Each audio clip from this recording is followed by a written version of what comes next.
안녕하십니까? 국회 교육위원회 강경숙 의원입니다.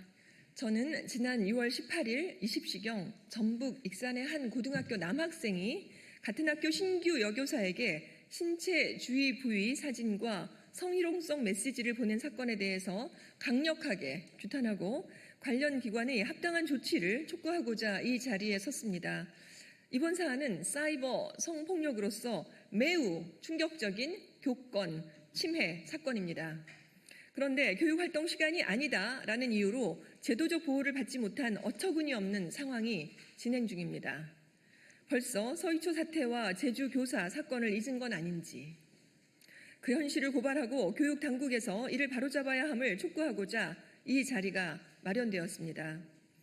함께해 주시기 위해 오신 교육단체 대표분들을 소개하도록 하겠습니다. 교사노조연맹 장경주 정책처장님, 강현아 교권국장님 오셨습니다. 전북교사노동조합 정재석 위원장님, 정준혁 대변인님 오셨습니다. 전국사서교사노조 박장순 위원장님 오셨습니다. 전국특수교사노조 장은미 위원장님 오셨습니다.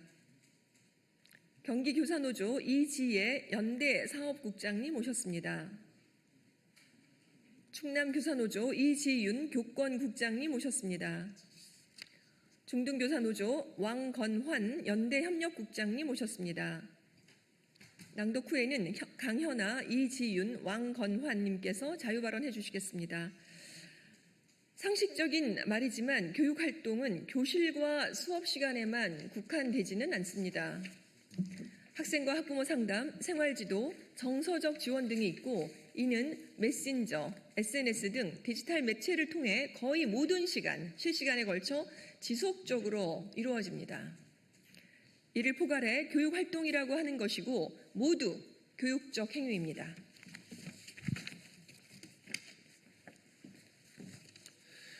전북 익산의 한 고등학교에서 벌어진 이 사건은 제자인 남학생이 신규 여교사에게 인스타그램 계정으로 다이렉트 메시지, DM을 보내면서 벌어진 일입니다. 이 남학생은 자신의 신체 주요 부위를 촬영해 신규 여교사에게 사진을 보냈고 여기에 더해 성희롱성 메시지까지 보냈습니다. 이 신규 여교사는 큰 수치심과 충격을 받았습니다. 사건 이후 일부 학생들이 이 사건을 이미 알고 있다는 것에 또 한 번 상처를 받았습니다. 이윽고 교사는 정상적인 수업 진행이 어려운 상태에 이르렀습니다. 해당 사진과 메시지는 인스타그램에서 1회 열람 후 삭제되는 방식이어서 증거 확보도 어려웠습니다. 사안 자체가 이렇게 큰 문제였는데 이후 처리 과정에서도 큰 문제가 발생했습니다. 피해를 받은 신규 여교사는 교육활동 침해를 호소하며 학교에 신고했고 학교는 익산교육지원청에 사안을 보고했습니다. 이 신규 여교사는 사건 직후인 6월 19일에 전북특자도교육청에도 법률 지원 신청서를 제출했습니다. 이에 전북자치도교육청은 법률 문서와 중대사안 보고 요청을 익산교육지원청에 2차례 진행했었고 전북자치도교육청은 교육부에 6월 25일에 중대사안 보고를 했습니다. 심지어 전북자치도교육청은 전화까지 해서 퇴학감이라고 전했는데 익산교육지원청은 20일이나 지난 7월 8일에서야 중대사안 보고를 뒤늦게 했습니다. 상급기관에 여러 차례에 걸친 자문과 요청도 무시한 것입니다. 결국 7월 14일 익산교육지원청은 교권보호위원회를 열었는데 만장일치로 교권 침해가 아님을 결론 내렸습니다. 이 사안이 교원지휘법 시행령이 명시한 성폭력처벌법 제2조 제1항에 해당되지 않는다며 교육활동 시간의 발생이라는 이유로 침해 인정을 하지 않은 것입니다.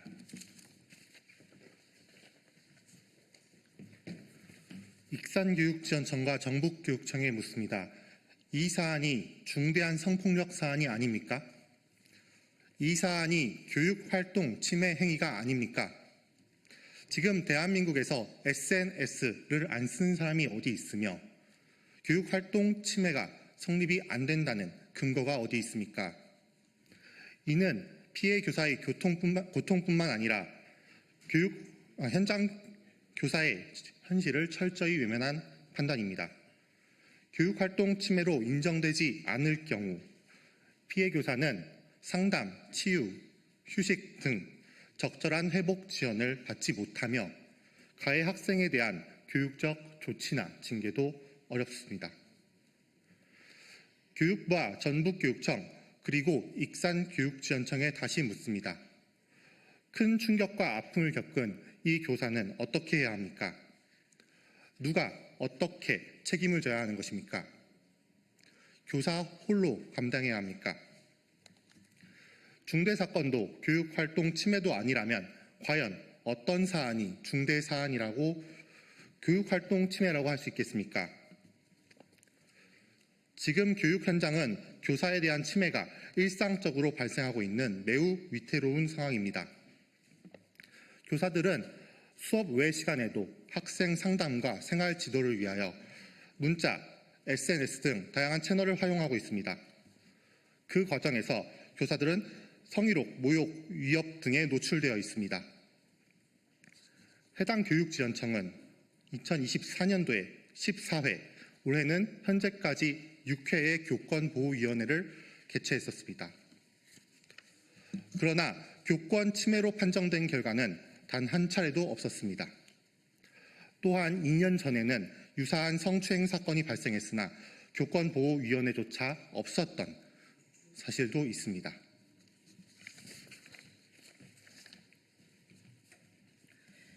교사들은 학생이나 보호자로부터 다양한 형태의 교권 침해를 겪고 있지만 피해 발생 후 실질적인 보호를 받지 못하는 취약한 상태에 놓여 있습니다. 교육부는 2024년 교권보호위원회 접수 교권 침해 건수를 4,234건으로 발표했습니다. 최근 5년 경향을 보더라도 매우 높습니다. 교원단체와 교원노조에서는 실제 교권 침해가 더 많다고 보고 있습니다. 2023년에만 10년차 미만 교사는 500명 이상이 학교를 떠났습니다. 교권 침해, 교육 현장에선 여전히 너무 많고 제대로 잘 해결되지 않고 있습니다. 이대로 둘 것입니까? 서희초 사태와 제주 교사 사건을 잊은 것입니까? 여기에 더해 교권보호위원회의 구조적 한계도 큽니다. 실제로 현행 교권보호위원회는 현장 교사의 관점을 제대로 반영하지 못한 채 운영되고 있습니다. 평교사위원회 비율이 10% 미만이거나 아예 없는 경우도 있습니다. 위원회 다수는 교육 현장 경험이 부족한 외부 인사이며 위촉 과정도 불투명합니다. 이번 전북 익산 사건에서 SNS를 통한 성폭력이 교권 침해로 인정되지 않았는데 사안이 위원들의 해석에 따라 결과가 달라질 수 있음을 보여줍니다.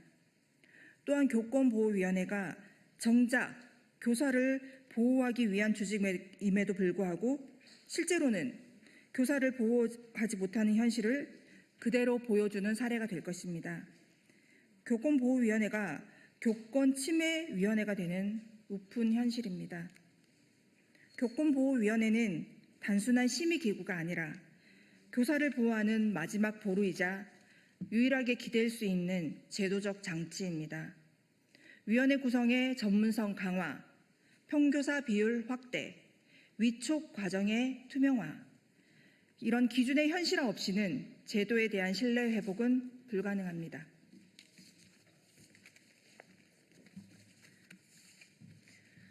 교사노동조합 연맹이 실시한 교권 실태 설문조사에 따르면 응답자 3,559명의 약 40%가 교육활동 침해를 경험했다고 응답했습니다. 그중 90%가 넘는 교사들이 이러한 침해에도 교권보호위원회를 개최하지 않고 참고 넘어갔다고 밝혔습니다.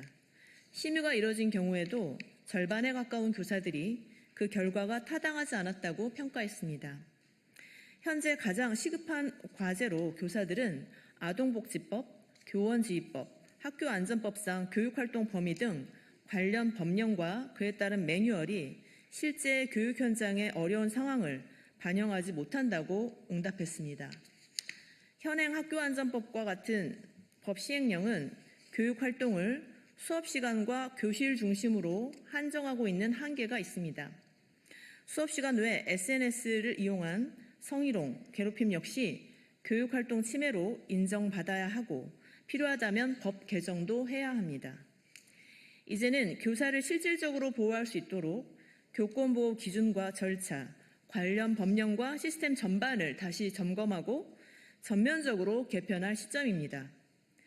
OECD와 유네스코는 물론 대한민국 교육부와 교육청이 지향하고 있듯이 미래 교육에서도 교사들은 교육의 핵심입니다. 늘어나는 현실의 교육활동과 앞으로 감당할 미래 교육을 위해서라도 교사의 활동은 계속 확장할 것입니다. 그에 상응하는 보호장치 또한 반드시 강화되어야 합니다. 교육활동이란 무엇입니까?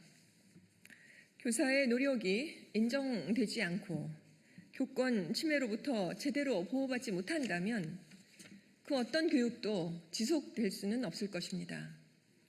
이번 전북 익산의 사건처럼 SNS를 통한 성범죄가 교육활동 침해로 인정되지 않은 현실은 교사들에게 극심한 좌절을 안겨주었습니다. 특히 신규 여교사의 피해를 생각하면 서희초 선생님과의 약속이 다시 떠오릅니다. 이번 신규 여교사는 분명 교육활동으로 침해를 당했지만 해당 교육지원청은 시간과 형식의 문제로 축소하고 외면했습니다.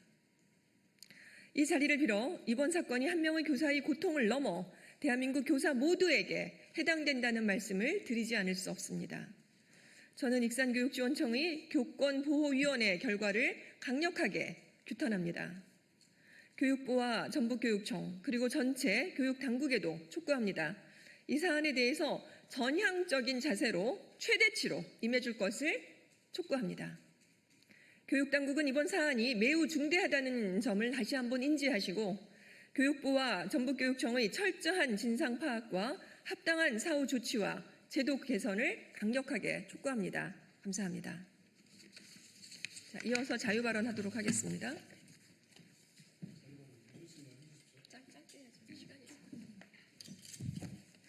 네, 안녕하세요. 전북교사노동조합 수석 부위원장 강연아입니다.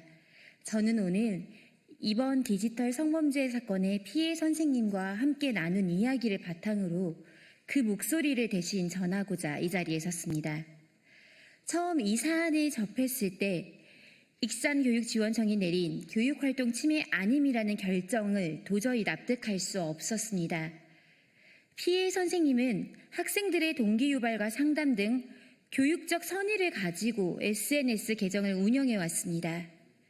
하지만 그 교육적 선의는 익명의 학생에 의해 무참히 짓밟혔고 교사는 심각한 디지털 성범죄의 피해자가 되었습니다. 더욱 안타까운 것은 가해 학생이 그 행위를 동학년 학생들에게 소문으로 퍼뜨려 선생님은 명예훼손으로 2차 피해를 입게 되었다는 점입니다. 피해 선생님은 자존감이 무너졌으며 정상적인 교육활동은커녕 평범한 일상마저 유지하기 어려운 상태에 놓여 있습니다. 그토록 사랑하는 학생들과의 소통조차 두렵게 느껴지고 교사로서의 사명감을 지키며 살아가는 일이 점점 버겁게 느껴진다고 털어놓으셨습니다. 우리 사회에서 성범죄의 피해자는 피해를 입었으나 오히려 주변의 따가운 시선과 소문 등으로 2차 가해를 당합니다. 허위 사실과 왜곡된 소문은 이제 그만 멈춰주십시오. 이 사건에 연루된 이들 사이에 책임 떠넘기기도 또 누군가의 고통을 농담거리로 소비하는 일도 모두 멈춰주시길 간곡히 요청드립니다. 깊은 상처를 입은 선생님이 다시 교단에 설 수 있도록 따뜻한 지지와 진심 어린 배려를 보내주시길 부탁드립니다. 피해 선생님은 지금도 여전히 교육자로서의 사명을 포기하지 않고 계십니다. 학생들의 성장을 돕는 교육자로서의 삶을 지키고 싶어 하십니다. 정작 본인은 더 이상 교단에 설 수 없을 만큼 큰 상처를 입었지만 가해 학생이 다른 학교에서라도 무사히 졸업하길 바란다는 메시지를 익산교육지원청 교권보호위원회에 서면으로 전달하였습니다. 극심한 수치심과 자책, 무력감 속에서도 여전히 교육자의 길을 살아가려는 이 선생님의 마음을 우리가 지켜줘야 한다고 생각합니다. 감사합니다.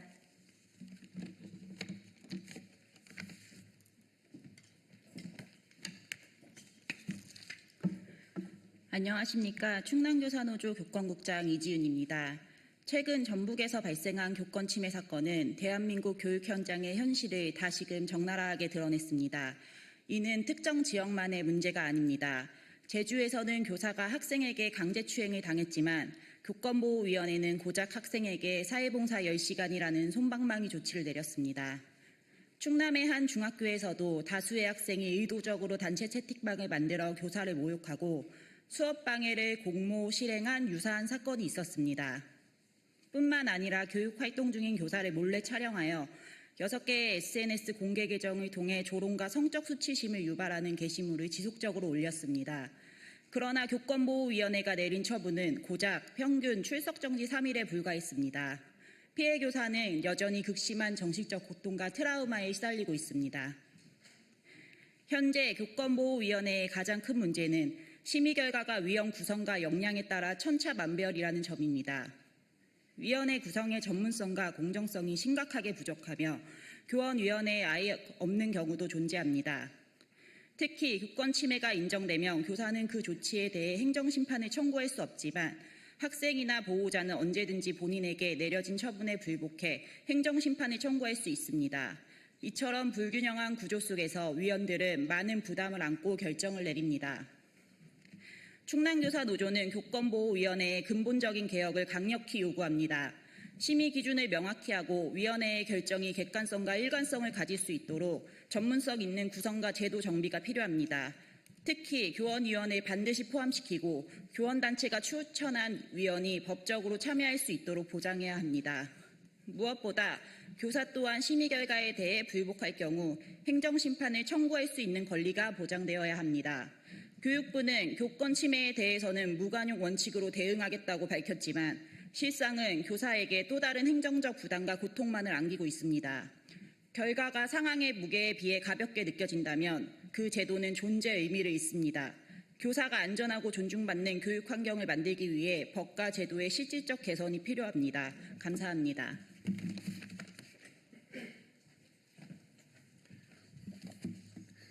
중등교사노동조합 연대협력국장 왕건환입니다.